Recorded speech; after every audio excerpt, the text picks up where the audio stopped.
جميلة وروعة، منتهى الجمال. عايزة اوريكم الارضية بتاعتها، شايفين جمال الارضية، ريحتها تحفة. اللهم صل وسلم وبارك عليك يا حبيبي يا رسول الله. هنعمل النهارده يا حبايبي صينية مكرونة بشاميل بفاهيتة الفراخ بسر من اسراري بقى. معانا هنا صدر فرخة او وراك، تعملها بالصدور او بوراك حسب ما تحبي. معايا التوابل، ملح، فلفل، توم باودر، بصل باودر، كزبرة جافة، معلقة بابريكا مدخنة، معلقة توم صغيرة، بصل جوليان زي ما شايفين حضراتكم كده، ومعايا فلفل. عندك فلفل الوان حطي، بس هو الفلفل الالوان اليومين دول مش موجود، يعني استبدلته بالاخضر اللي عندك، يعني المتاح تحت ايدك. ومعايا هنا ليمونه. هنتبل الاول الفراخ، ممكن تتبليها قبلها بيوم وممكن قبلها بساعه. هنتبلها دلوقتي مع بعض. معايا هنا في الطبق معلقه زيت،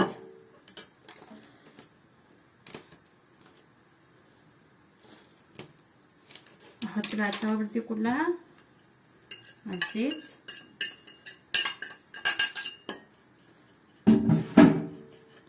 وعصرة الليمونة. دي التوابل كلها معايا اللي قلتلكوا عليها. ممكن تحطي شطة حمراء بس انا مستبدلاها بالخضرة عندي هنا. زودي الليمون حسب رغبتك فيه. قلبي كده الخلطة كويس، انزلي فيها بقى بصدور الفراخ، تتبيلها بقى قبلها بيوم. كل ما تقعد في التتبيلة بتبقى احلى. كده قلبت الخليط كله ببعضه. الصينية دي يا جماعة بتبقى جميلة في منتهى الجمال. تابعوا معايا الفيديو للاخر، واتمنى ان انتوا تجربوها وتنال اعجابكم ان شاء الله. نروح بقى على البوتاجاز. انا حاطه الطاسه هنا تسخن عشان اشوح فيها الفاهيتا، وحاطه الحله هنا ميه تغلي المكرونه اللي هسلقها. كده حاطه طاسه على النار سخنت معايا. هنزل بقى بالفاهيتا بالفراخ، نزيد الفراخ فيها كده.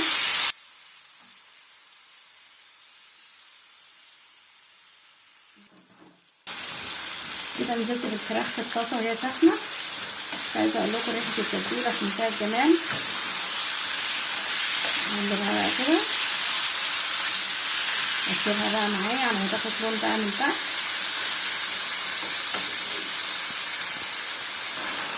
اول بقى ما احس ان الفراخ دخلت في السوا اوسع كده، انزل بالبصل،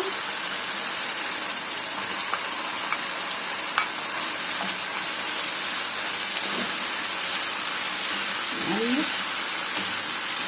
خلي الفلفل بقى للاخر خالص عشان يبان فيه قرشه كده، ما يبقاش طري معانا. انتي بقى كده يعني شوفي محتاجه ملح زودي، محتاجه ليمون حطي، بس ان شاء الله كل حاجه فيها كده مظبوط. انا كده الفراخ خلاص حط عليها، اروح نازله بقى بالفلفل عشان احتفظ بلونه واحتفظ بالقرش بتاعته ما يطراش معايا. اديله بس تشويحتين كده، اطفي عليه. الريحه روعه. اللي وصل لحد هنا يحط لايك.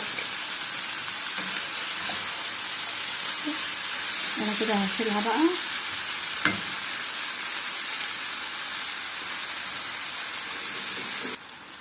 بصوا بقى التركه اللي انا بعملها دي بقى. انزل بقى بالفحمه افحمها، تبقى طعمها في منتهى الجمال وهي متفحمه. انزل بقى بنقطه زيت عليها كده، واغطي بقى الغطا في ايدي واسيبها بقى تاخد من ريحه الفحم دي، بتبقى جميله في منتهى الجمال. هعمل بقى البشاميل اجهزه. معايا هنا السمنه 4 معالق 5 معالق، يعني ايه حسب ما تحطي، بس المهم ان يكون الكميتين قد بعض. 5 معالق سمنه يبقى 5 معالق دقيق. ادي 1 2 3 4 5. نقلبهم بقى كده، اديهم بس تحميره خفيفه ان اللون ما يتغيرش معايا. انا عايزه ريحه الدقيق تطلع. انا ما بحبش البشاميل يكون تقيل كده ومتكتل، انا بحبه خفيف شويه. على نار هاديه كده بسيبه. ميه المكرونه هنا جهزت معايا، انزل بالمكرونه. هي ميه بملح بس، متحطيش زيت عشان لو حطيتي زيت ميخليش ان حبايه المكرونه تشرب من البشاميل. نسيبها بقى كده على النار تستوي على ما نعمل البشاميل بتاعنا نجهزه.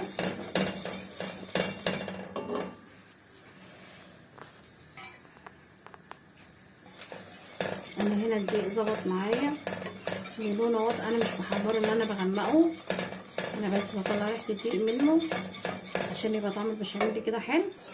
بحب بقى احط على البشاميل بتاعي مرقه، انزل كده بالمرقه، ايد بتنزل وايد بتقلب.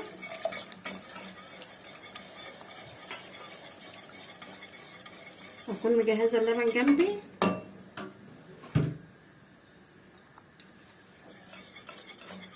اروح نازله بقى باللبن برضو.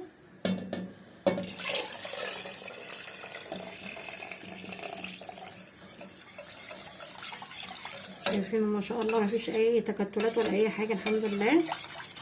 دلك ايدك فيه بقى كده في التقليب المستمر.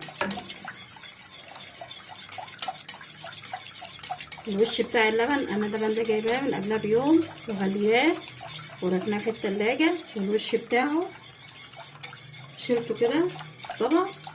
دي القشطه بقى اللي هحطها عليه قرب ما اجي اطفي، ما بشتريش قشطه مخصوص يعني. كده البشاميل بدل قوامه يتقل معانا، نركه بالمعلقه. انا ما بحبوش تقيل، انا بحبه كده بالدرجه الخفيف ده. انزل بقى بالقشطه اللي انا شلتها من على اللبن. القشطه دي بقى بتخلي طعمه في منتهى الجمال. ومعلقه جبنه كريمي كده، اي طعم رومي، طعم شيدر، ما عندكيش مش مشكله. ممكن مثلثين جبنه يفرقوا جامد في طعم البشاميل بصراحه. عندي هنا بشرة جوز الطيب، فلفل اسمر وذره ملح عشان نظبط بقى ملح البشاميل.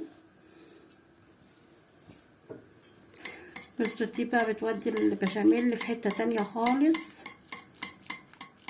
بشرة خفيفه ما تكتريش. ممكن تستغنى عن الفلفل الاسمر وتحطي فلفل ابيض. انا عندي بس كسلت اطحنه. شايفين القوام بتاعه، شايفين القوام بتاعه في منتهى الجمال، تحفه. يعني مش شكرانيه في نفسي، انا احسن واحده اعمل بشاميل من هنا في العيله، اخواتي كلهم يحبوه من ايدي. صينيه الفاهيتا بالبشاميل دي بصراحه بتبقى في منتهى الجمال وروعه. المكرونه سلقتها وشلتها وصفيتها في المصفى ورايا، بس هنخلي البشاميل بقى يبكبك معانا كده ونروح شايلينه. دي الصينيه اللي هعمل فيها البشاميل. دهنتها دهنة زيت خفيفه كده، بحب احط في ارضيتها بقسماط ناعم. البقسماط ده بقى بيخلي الارضيه طالعه في منتهى الجمال. المكرونه بعد ما صفيتها رديتها في الحله اللي انا سالقه فيها تاني، تحاولي ما تستهلكيش مواعين كتير. وانزل عليها بقى بشويه بشاميل اللي انا عاملاه. انا بحب اعملها كده، البشاميل كله يبقى داخل في حبات المكرونه. اجيبي بقى المكرونه كده، خلي صوص البشاميل كله يغرق فيها بالطريقه دي. شايفين ما شاء الله قلبتها كده. نزل بحبه كمان، حاسه ان هم شويه. واروح نازله بقى بنص الكميه دي في الصينيه. مش شرط ان انت الاكل تعمليه اليوم واحد، ممكن تعمليه يقعد عندك يومين عشان مش كل يوم تقفي في المطبخ. تسخني منه تاني يوم زي كده.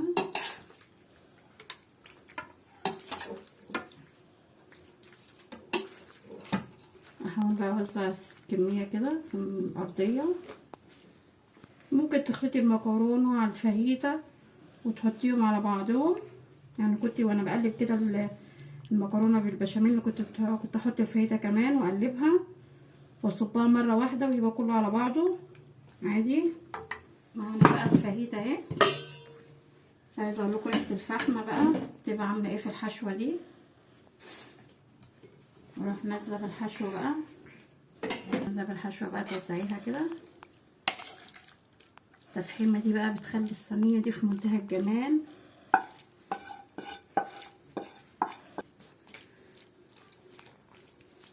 نوزع الحشو كده فرشت الحشوه معايا، فرشت الفاهيتا. انزل بس بكبشه كده بشاميل عليها من فوق.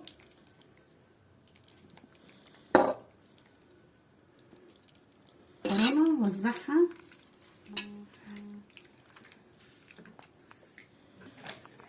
كده. حطيت الطبقه التانية من المكرونه، انزل بقى بالبشاميل كده اسقيها، اغرقها بقى كلها في البشاميل. انا بحب البشاميل كتير.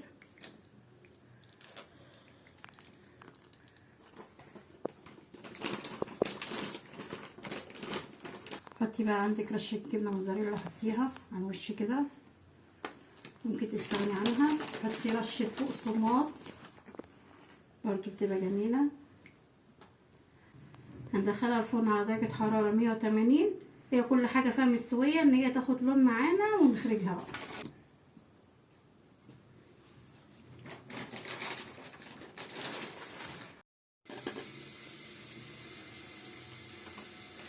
ادي يا حبايبي صينيه المكرونه اللي عملناها سوا. شايفين الجمال بتاعها ومنتهى الجمال، والطعم بتاعها اجمل واجمل. وعملت جنبها شويه سمبوسك بالجبنه. تحشي بقى، تعمليها بجبنه بحبه البركه، بالنعناع والريحان، بقدونس، سبانخ. تحشيها بقى فراخ، بتبقى جميله في منتهى الجمال. انا هنا حشيها جبنه جنب المكرونه النهارده. شايفين الجمال بتاعها بالجبنه بحبه البركه. شايفين جمالها. حاولي تنوعي فيها، تحشيها خضار، بسله، بجزر، جميله في منتهى الجمال. اتمنى ان انتوا تجربوا صينيه المكرونه دي، هتعجبكم جدا والله. تفحيمه الفاهيتا اللي انا عاملاها في منتهى الجمال، جميله وروعه في منتهى الجمال. عايزه اوريكم الارضيه بتاعتها. شايفين جمال الارضيه، ريحتها تحفه. اتمنى ان انتوا تجربوها. لو اول مره تشوفوني، انا اسمي هبه. ما تنسوش تعملوا لايك وشير واشتراك في القناه.